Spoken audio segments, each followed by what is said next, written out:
우리 옆에 있는 분들 한번 격려하십니다. 우리 말씀대로 삽시다. 사도 바울이요, 전도를 다녔잖아요. 전도를 다니면은 선교 다니고는 늘 거기다가 교회를 세웠습니다. 굉장히 중요합니다. 성경을 보면은 너 전도하고 이쪽 저쪽 다니면서 증인이 되면은 교회를 세워라 이런 말씀이 없어요. 그럼에도 불구하고 사도 바울은 하나님께서 교회를 세우는 게 하나님 뜻인가 보다 그러고는 교회를 세웠습니다. 그런데 그게 언제나 오랫동안 있을 수는 없잖아요. 어떻게 해야 되죠? 그 교회를 떠나야 됩니다. 왜요? 다른 곳으로 가야 되잖아. 그러면 자기가 세워놓은 교회를 어떻게 교훈하고 어떻게 기도하면서 그들과 교통을 했습니까? 성경을 보시면 서신을 사용했습니다. 편지를.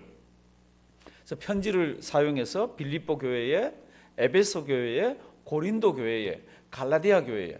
그래서 그 편지 내용을 이렇게 보면요, 늘 이렇게 아주 부드럽거나 아주 그 교회에 심각한 문제가 있어도 그래도 감정이 억제되면서 이렇게 편지가 이렇게 오갔습니다. 그런데 갈라디아 교회에는 바로 인사가 끝나자마자 이 바울 사도의 가슴 속에 있는 그런 감정이 막 이렇게 튀어나옵니다. 그게 뭡니까? 당신들 아무리 봐도 이상하다. 갈라디아서 1장 6절이에요. 아무리 봐도 이상하다. 우리가 복음을 정확하게 가르쳤는데 당신들이 무슨 복음요? 다른 복음을 지금 받아가지고 이렇게 있다고. 그러면서 다른 복음에 관한 이야기를 설명을 합니다. 하나님께서 우리에게 주어서 전해준 그 복음 외에 다른 복음은 없다. 그 복음은 우리 주 예수 그리스도에 관한 건데 너희가 다른 복음을 받아들였는데 그 다른 복음을 성경을 통해서 이렇게 보면은 그게 뭡니까? 예수 더하기 율법인 겁니다. 예수 더하기 할례도 받아야 되고 예수 더하기 정결 음식법도 지켜야 되고 예수 더하기 그게 다른 의식들도 행해야 되고 이게 없으면은 하나님의 은혜가 임하지 않고 그게 없으면은 잘못 믿는 것 같고 이렇게 막 가르치는 겁니다. 이게 사도 바울이 톤을 높여가지고 그런 복음을 다른 복음을 전해주는 그런 사람들 거짓 선생들 있잖아요. 그런 사람들은 뭐를 받을지어다 저주를 받을지어다 막 이렇게 나가는 게 1장 2장 이렇게 막 넘어오면서 있습니다. 사랑하시는 성도님들, 그러면서 사도 바울이 그렇게도 초대교회 때 존경을 받고 초대교회에 아주 중요한 위치를 점하고 있는 베드로를 면전에서 막 책망을 했습니다. 제가 성경을 찾아달라 그랬습니다. 2장 11절. 왜 면전에서 책망을 했습니까? 2장 11절. 게바가 안디옥에 이르렀을 때에 책망할 일이 있기로 내가 저를 어떻게 해요? 면책이 뭐예요? 얼굴을 보고 그러면 안 되죠 막 그러면서 책망했다는 겁니다. 도대체 왜 그랬는가? 이방인들하고 같이 먹다가 썩 자리를 몰렸잖아요. 그래서 이방인들이 우리 기분이 이상하네 이것 때문에 그랬습니까? 아니면 이방인들 예절에 어긋난다, 음식 먹는 예절에 어긋나서 그랬습니까? 성경을 보시면 그거 아니에요. 왜 베드로를 성경 보면 이거 아시죠? 사도 바울은 남을 나보다 뭐라 그랬습니까?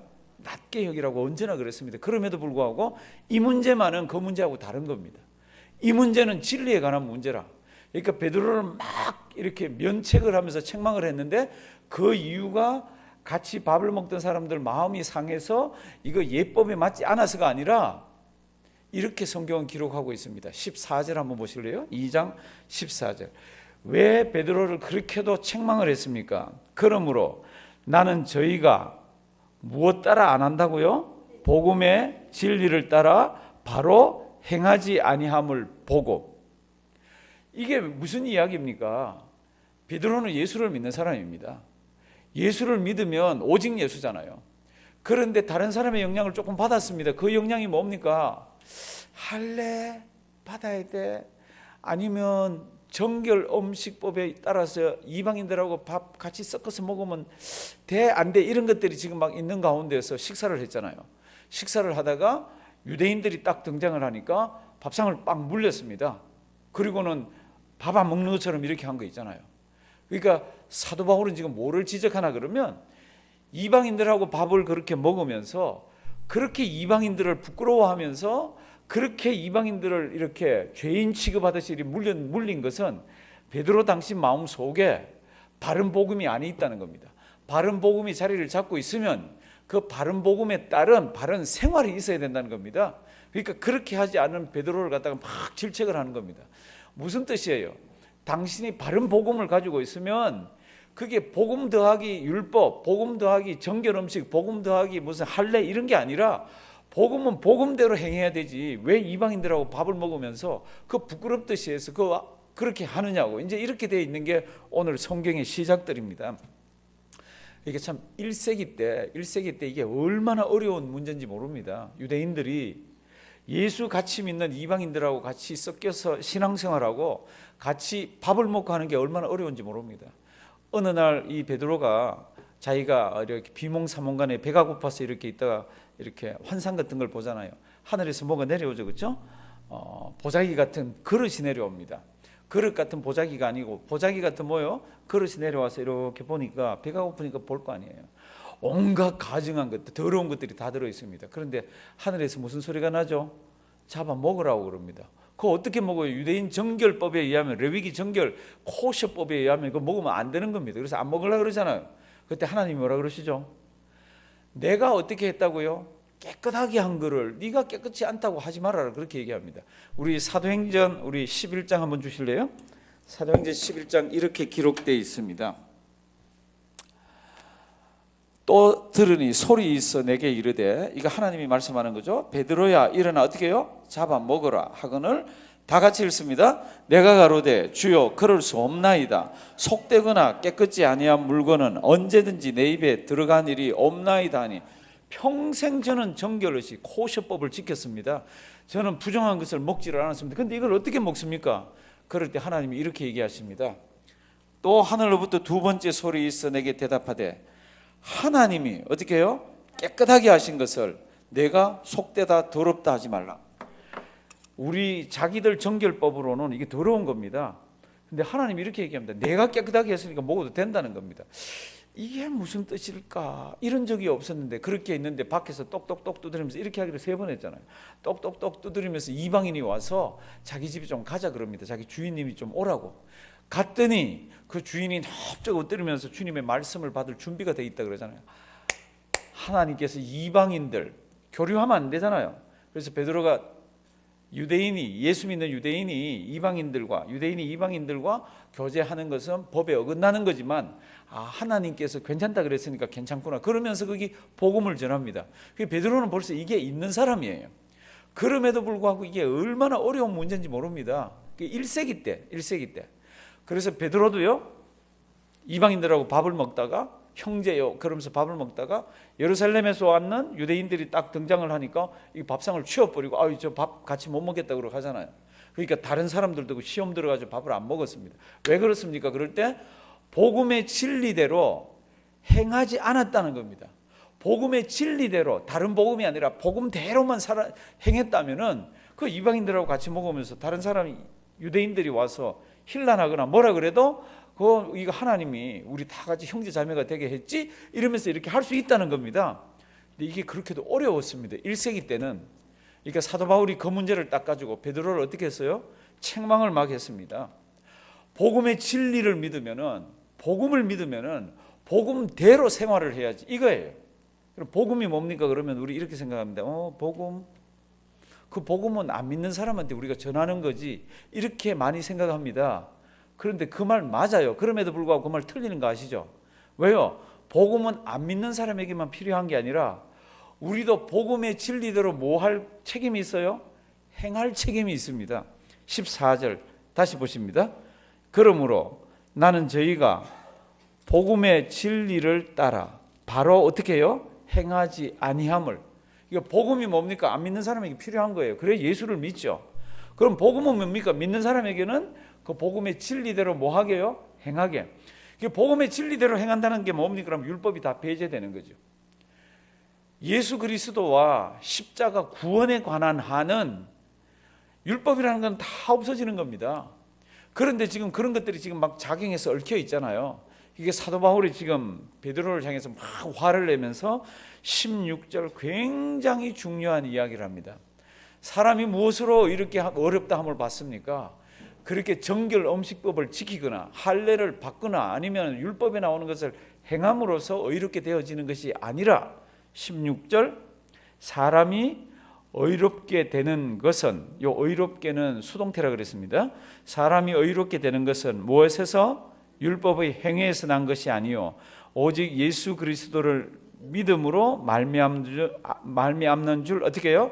아는 거로. 나는 그걸 안다는 겁니다. 그걸 알면 어떻게 해야 되죠? 믿어야 되잖아요. 그래서 아는 거로 우리도 그리스도 예수를 어떻게 해요? 믿나니 이는 우리가 율법의 행위에서가 아니고 그리스도를 믿음으로써 의롭다함을 얻으려 함이라. 다 같이 읽습니다. 율법의 행위로서는 의롭다함을 얻을 육체가 없느니라. 아멘. 그런데 왜 율법 진리대로 행하지 않고 율법을 거기다 썩냐는 겁니다. 그러니까 베드로에게도 그런 흔적이 있으니까 막 책망을 했다는 겁니다. 그러면서 사도 바울이 이런 결론을 내립니다. 만약에 율법대로 행해서 구원받는데 조금이라도 보탬이 되는 게 있다면 예수님이 왜 돌아가시냐는 겁니다. 예수님 그러면 죽을 이유가 없지 않냐는 겁니다. 우리 21절로 한번 뛰어가 보실까요? 오늘 이 성경 말씀 흐름은요 굉장히 중요합니다. 너무너무 중요합니다. 1세기 때만 중요한 게 아니라 지금 우리에게도 너무너무 중요한 게 이 문제들입니다. 21절 내가 하나님의 은혜를 패하지 아니하노니 만일 의롭게 되는 것이 무엇으로요? 율법으로 말미암으면. 베드로도 이제 거기 조금씩 얽혀가지고 오직 예수 그러면서 할례, 오직 예수 그러면서 정결 음식법 이런 거 뭐 조금씩 섞여 있는 이건 안 된다는 겁니다. 만약 그런 율법의 행동으로 우리가 구원받고 구원받은 사람의 행동이 거기 들어간다면 예수가 죽을 이유가 어디냐는 겁니다. 율법으로 하지. 그게 이제 이런 말씀들이에요. 내가 하나님의 은혜를 패하지 아니하노니 만일 의롭게 되는 것이 율법으로 말미암았으면 그리스도께서 어떻게 해요? 헛되이. 그러니까 구원받은 사람들의 행동의 진리대로 사는 것은 무엇으로요? 예수. 그 율법이 이런 데 들어올 그게 없다는 겁니다. 그래서 오늘 설교 제목은 율법과 십자가입니다. 우리가 신앙생활할 때는 하나님을 공경하고 할 때는 이 윤리적인 법은 율법에 있는 것들을 우리가 따라가는 것들이 있습니다. 그러나 구원에 관한 한 그리고 지금같이 이렇게 이방인들하고 같이 자유로운 진리 속에서 행할 때는 율법이 자리를 잡으면 안 되는 거 있잖아요. 그럼 우리 어떻게 살아야 됩니까? 그러는 문제가 이제 대두되는데 그게 20절입니다. 우리 어떻게 살아야 합니까? 아까 복음의 진리대로 행해야 된다 그랬잖아요. 그렇죠? 그럼 복음의 진리대로 행하는 게 뭡니까? 2장 20절. 이거는 우리 뭐 가스펠 성도 있고 이래 가지고 우리 다 잘 아는 겁니다. 성경이 뭐라고 되어 있습니까? 율법의 진리대로 우리가 행하면서 사는 것을 다른 표현으로 20절 이렇게 표현합니다. 내가 그리스도와 함께 십자가에 어떻게 해요? 못 박혔나니. 그럼 무슨 뜻이에요? 나는 죽었다는 겁니다. 나는 죽었다는 겁니다. 그럼 내가 죽으면 그럼 뭐가 죽어 살죠? 그럴 때 율법의 행위로 사는 게 아니라 그런즉 이제는 내가 산 것이 아니요. 20절에 보면 살다가 4번씩이나 나옵니다. 이제는 내가 산 것이 아니요 오직 내 안에 그리스도께서 어떻게 해요? 사신 것이라고. 그러면 나는 죽었습니다. 그럼 내 속에 그리스도가 살았습니다. 내 속에 그리스도가 살았으면 무슨 법을 가지고 살아야 됩니까? 그리스도의 법, 성령의 법, 하나님의 법을 가지고 살아야 된다는 겁니다.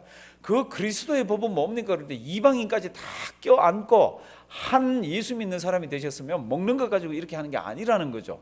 위의 거로 따지면. 그러니까 나는 십자가에서 예수님 돌아가실 때 나도 거기에서 죽었다는 겁니다. 그러면 다시 살았는데 보니까 나도 살고 내 속에 그리스도가 살아서 내 소견에 옳은 대로 하는 게 아니라 그리스도께서 원하는 대로 살아가는 게 이제 복음의 진리대로 행한다는 겁니다. 그래서 이제 20절 내가 그리스도와 함께 십자가에 못 박혔나니 그런즉 이제는 내가 산 것이 아니요 오직 내 안에 그리스도께서 어떻게 해요? 사신 것이라. 이제 내가 어떻게 해요? 육체 가운데 우리 십자가에 못 박혔다 그럴 때 우리도 가서 팔 벌리고 죽은 거 아니잖아요. 영적인 설명이잖아요. 그러니까 우리는 육체를 가지고 우리 이 세상을 삽니다. 그러면 육체의 소욕대로 우리가 원하는 대로 살면 제일 편한데 복음의 진리대로 행한다는 게 뭡니까? 그러면 내가 육체 속에 육체를 가지고 살지만 사는 것은 나를 사랑하사 나를 위하여 자기 몸을 버리신 하나님의 아들을 모여 믿는 믿음 안에서 사는 것. 그러니까 내 원리로 사는 것이 아니라 복음의 원리, 내 원리로 사는 것이 아니라 말씀대로 산다는 것을 이야기합니다. 사도 바울이 다른 곳에서는요. 그러면 우리가 십자가에 못 박혔다 그럴 때 그거를 어떻게 또 설명을 해야 됩니까? 성도 여러분들, 우리 언제 십자가에 못 박혔어요? 내가 그리스도와 함께 십자가에 어떻게 해요? 못 박혔나니 그랬잖아요. 언제 우리 십자가에 같이 못 박혔어요? 사도 바울은 그걸 이렇게 설명합니다. 우리 로마서 6장 3절 4절 보면요, 요거를 또 이렇게 설명을 합니다. 그러니까 이게 생각보다 귀중합니다. 예수님이 하늘나라 가시면서 마태복음 28장에 너희는 가서 모든 족속으로 제자를 삼으라 그랬죠. 그런 걸 뭐 하라 그랬습니까? 아버지와 아들과 성령의 이름으로 뭘 주고? 세례를 주고. 세례를 준다는 그게 또 다르게 설명을 하면 어떻게 설명됩니까? 그럴 때 사도 바울은 로마서에서 이렇게 설명을 합니다. 아까 내가 그리스도와 함께 십자가에 못 박혀 죽었잖아요. 그래서 이제 내가 산 게 아니라 내 속에 예수 그리스도께서 사시잖아요. 그래서 이제 내가 육체 가운데 사는 것은 그리스도가 내 속에 살면서 내 육체를 다 통제하면서 주님의 말씀대로 사는 거라 그랬는데, 그럼 우리가 언제 십자가에 못 박혔습니까? 그럴 때 로마서에서는 이렇게 설명합니다. 천천히 잘 보십시오. 무릇 그리스도 예수와 합하여 뭐요? 세례받은 우리는 그의 죽으심과, 예수가 언제 죽었죠? 십자가에 죽었잖아요. 그의 죽으심과 합하여 세례받았다 그럽니다. 그러니까 우리가 세례를 받을 때 그게 별거 아닌 것 같지만 성부, 성자, 성령의 이름으로 하나님께서 세례를 우리에게 베풀라 그래서 베풀 그때에 예수 그리스도께서 십자가에 못 박혀 돌아가시는 그 신비한 사건에 우리도 거기 가서 같이 못 박혀 죽는 거로 이렇게 설명을 하고 있습니다. 우리는 예수님 십자가에 달려 돌아가실 때 그 현장에도 없었잖아요. 그리고 그 옛날 이야기잖아요. 그런데도 성경은 우리가 그리스도와 함께 십자가에 못 박혔다고 갈라디아서는 얘기합니다. 언제 박혔습니까? 그럴 때 세례받을 때. 무릇 그리스도 예수와 합하여 세례받은 우리는 그의 죽으심과 합하여 세례받은 줄을 알지 못하느냐. 그러므로 우리가 그의 죽으심과 합하여 뭐요? 세례를 받음으로 그와 함께 장사돼, 세례받을 때 십자가에 같이 죽고 장사도 되고 같이 산다는 겁니다. 그래서 이제 우리 가운데 사는 것은 갈라디아서의 예수라 그랬잖아요. 그래서 세례를 받음으로 그와 함께 장사되었나니 이는 아버지의 영광으로 말미암아 그리스도를 죽은 자 가운데서 살리신과 같이 우리로 또한 새 생명 가운데서 행하게 하려 함이니라. 아멘. 지금 무슨 얘기를 하고 있습니까? 세례를 예수 그리스도의 십자가의 대속의 죽음과 그리고 장사되어짐과 살아남음과, 이게 세례를 연관을 시킵니다. 그러면 한번 물어보겠습니다. 우리 세례 다 받았잖아요. 그렇죠? 그럼 세례 받은 사람이 어떻게 살아야 합니까? 세례 받는 순간에 물 가지고 이렇게 했지만 우리 물 속에서 죽듯이 우리 십자가에서 예수님과 같이 못 박혀 죽었다는 겁니다. 그래서 장사되었다가 우리 자아는 다 죽고, 이게 예수 그리스도께서 부활했습니다. 그래서 누가 살았습니까? 예수가 살았습니다. 그때 누구도, 나도 살았습니다. 그런데 우리는 육체를 가지고 이 땅을 살아갑니다. 그런데 내 속에 누가 살아 계세요? 예수가 세례를 받으면서 예수가 내 구주라고 고백하지 않습니까? 이 예수 그리스도께서 이제 내 속에 살아서 이제는 내가 예수 그리스도의 명령과 말씀대로 세상 나가서 복음의 진리대로 행하면서 살아야 된다는 겁니다.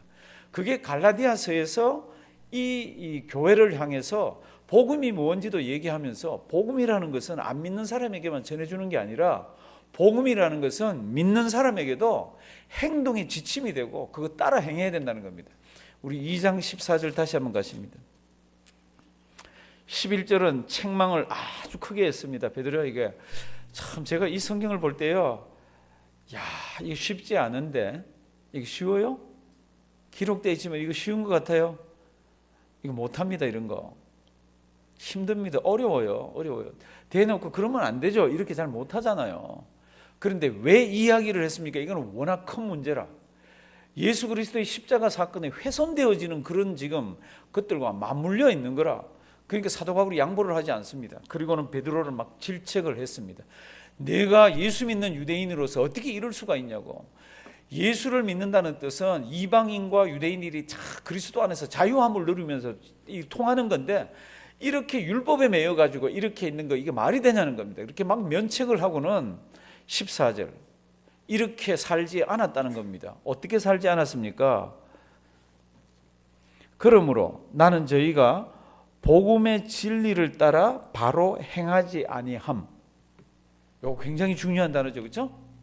복음은 믿지 않는 사람에게 필요한 거 맞습니다. 그리고 믿는 사람에게도 필요합니다. 어떻게 필요합니까? 복음의 진리대로 행하면서 살 수 있도록 복음을 우리가 이해하면서 살아야 됩니다. 근데 베드로는 그렇게 살지를 않았어요. 그러면서 16절, 사람이 의롭게 되는 것은 그 음식 깨끗한 거 먹는 거 안 먹는 거 그런 거에 의해서 하는 게 아니라는 겁니다. 할례 받고 안 받고가 아니라는 겁니다. 사람이 의롭게 되는 것은 뭐예요? 율법의 행위에서 난 것이 아니요 오직 예수 그리스도를 믿음으로 말미암는 줄 아는 고로, 예수 그리스도로만 되는 것을 우리가 알기에 우리도 예수만 믿는다는 뜻이에요. 그래서 우리도 그리스도 예수를 믿나니 그 이유는 우리가 율법의 행위에서 아니고 그리스도를 믿음으로써 의롭다함을 얻으려 함이니라. 율법의 행위로 의롭다함을 얻을 육체가 아무도 없다. 그러면 우리 어떻게 살아야 합니까? 우리 십자가에 목 꽝꽝꽝 우리 예수님 돌아가실 때 우리도 죽었다는 겁니다. 그러면요, 예수님 장사될 때 우리도 장사되고 예수님 부활하실 때 우리도 한 몸으로 부활을 했는데 그게 어떤 사건을 통해서 그랬습니까? 그럴 때 사도 바울은 로마 교인들에게 우리 세대 바를 때 그랬다는 겁니다. 그러니까 우리는 예수 그리스도 안에서 새 생명을 가지고 다시 살았습니다. 그러면 그 자가 어떻게 살아야 합니까? 이제 나는 죽었다는 거죠. 누구만 살았다고요? 내 속에 그리스도만.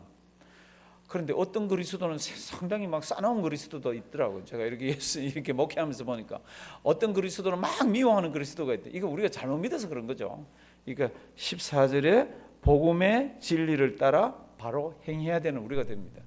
율법과 십자가에 있어서 구원에 관한 한 율법은 우리 십자가 사건에 조금도 보탬이 되지 않습니다. 요만큼도 보탬이 되지 않습니다. 만약에 그게 보탬이 될 것 같으면, 구원에 관해서 보탬이 될 것 같으면 뭐라고 얘기합니까?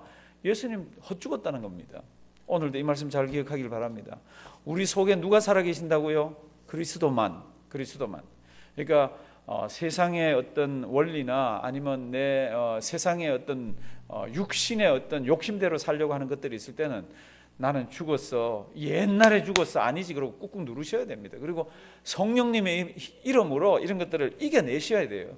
성경은 그런 부분에 있어서는 우리 자유의지를 발동하라고 그럽니다. 왜냐하면 구원받은 백성이잖아요. 이건 내 힘으로 된 거 아니잖아요.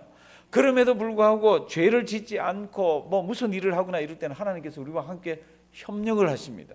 우리 속에 있는 그리스도가 한없이 마음껏 나를 통해서 일할 수 있도록 주님 저를 써주시옵소서. 저는 주님 말씀에 순종할 따름입니다. 복음의 진리대로 행하는 우리와 우리 교회가 되기를 주님의 이름으로 부탁드립니다.